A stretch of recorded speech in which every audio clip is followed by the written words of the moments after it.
श्रापित राजघराने की कहानी। एक समय की बात है। एक छोटे से शहर में एक राजघराना रहता था। उस घराने का नाम था श्रापित राजघराना।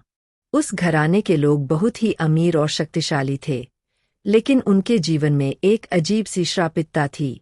उस घराने के मुखिया थे राजा विक्रम सिंह। वह एक बहुत ही न्यायप्रिय और दयालु राजा थे, लेकिन उसके जीवन में एक अजीब सी समस्या थी।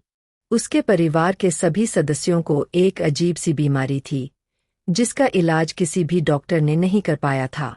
एक दिन राजा विक्रम सिंह ने अपने परिवार के सदस्यों को एक साथ बुलाया और उन्हें बताया कि वह एक महान संत से मिले हैं, जिन्होंने उन्हें बताया है कि उनके परिवार को एक श्राप है, जो कि उनके पूर्वजों के द्वारा किए गए एक गलत काम के कारण लगा है। राजा विक्रम सिंह ने अपने परिवार के सदस्यों को बताया कि वह उस श्राप को तोड़ने के लिए कुछ भी करेंगे, लेकिन उस श्राप को तोड़ने के लिए उन्हें एक बहुत ही बड़ा बलिदान देना होगा। राजा विक्रम सिंह ने अपने परिवार के सदस्यों को बताया कि वह उस श्राप को तोड़ने के लिए अपनी सबसे बड़ी पुत्री का विवाह एक अज्ञात व्यक्ति से करेंगे, लेकिन उस व्यक्ति की पहचान किसी को नहीं पता थी। राजा विक्रम सिंह की सबसे बड़ी पुत्री का नाम था राजकुमारी सोनिया। वह एक बहुत ही सुंदर और बुद्धिमान लड़की थी, लेकिन जब उसने अपने पिता की बात सुनी तो वह बहुत ही दुखी हो गई। राजकुमारी सोनिया ने अपने पिता से कहा कि वह उस अज्ञात व्यक्ति से विवाह नहीं करेगी, लेकिन राजा विक्रम सिंह ने उसे बताया कि वह उस श्राप को तोड़ने के लिए यह विवाह करना ही होगा। राजकुमारी सोनिया ने अपने पिता की बात मान ली और वह उस अज्ञात व्यक्ति से विवाह करने के लिए तैयार हो गई। लेकिन जब वह उस व्यक्ति से मिली तो वह बहुत ही आश्चर्यचकित हो गई। उस व्यक्ति का नाम था राजकुमार रोहन। वह एक बहुत ही सुंदर और शक्तिशाली लड़का था, लेकिन जब राजकुमारी सोनिया ने उसे देखा तो वह बहुत ही डर गई। राजकुमार रोहन के पास एक अजीब सी शक्ति थी, जो कि उसे किसी भी चीज को नियंत्रित करने की शक्ति देती थी। राजकुमारी सोनिया ने उसे देखा और वह बहुत ही डर गई, लेकिन राजकुमार रोहन ने राजकुमारी सोनिया को बताया कि वह उसे कभी भी नुकसान नहीं पहुंचाएगा। वह उसे बहुत ही प्यार और सम्मान देगा।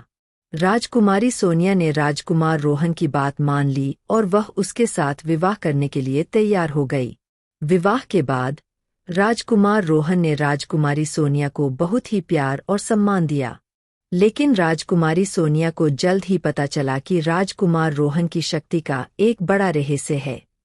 वह शक्ति किसी भी चीज को नियंत्रित करने की शक्ति देती थी, लेकिन वह शक्ति किसी को भी नुकसान पहुंचा सकती थी। राजकुमारी सोनिया ने राजकुमार रोहन से पूछा कि वह शक्ति कहाँ से आई है। राजकुमार रोहन ने उसे बताया कि वह शक्ति उसके पूर्वजों से आई है। राजकुमार रोहन के पूर्वजों ने एक समय में एक बड़े शक्तिशाली राजा को पराजित किया था। उस राजा ने राजकुमार रोहन के पूर्वजों को एक श्राप दिया था कि उनके वंश में हमेशा एक शक्तिशाली व्यक्ति पैदा होगा, लेकिन वह शक्ति किसी को भी नुकसान पहुंचा सकती थी। राजकुमारी सोनिया ने राजकुमार रोहन से पूछा कि वह उस शक्ति को कैसे नियंत्रित करेगा। राजकुमार रोहन ने उसे बताया कि वह उस शक्ति को नियंत्रित करने के लिए एक विशेष प्रकार की पूजा करेगा। राजकुमार रोहन ने राजकुमारी सोनिया के साथ मिलकर उस पूजा को किया। उस पूजा के बाद राजकुमार रोहन की शक्ति नियंत्रित हो गई। वह शक्ति अब किसी को भी नुकसान नहीं पहुंचा सकती थी। राजकुमारी सोनिया और राजकुमार रोहन ने एक साथ बहुत ही खुशी से जीवन बिताया। वे दोनों एक दूसरे से बहुत प्यार करते थे। राजकुमार रोहन की शक्ति ने उन दोनों को बहुत ही खुशी और समृद्धि दी।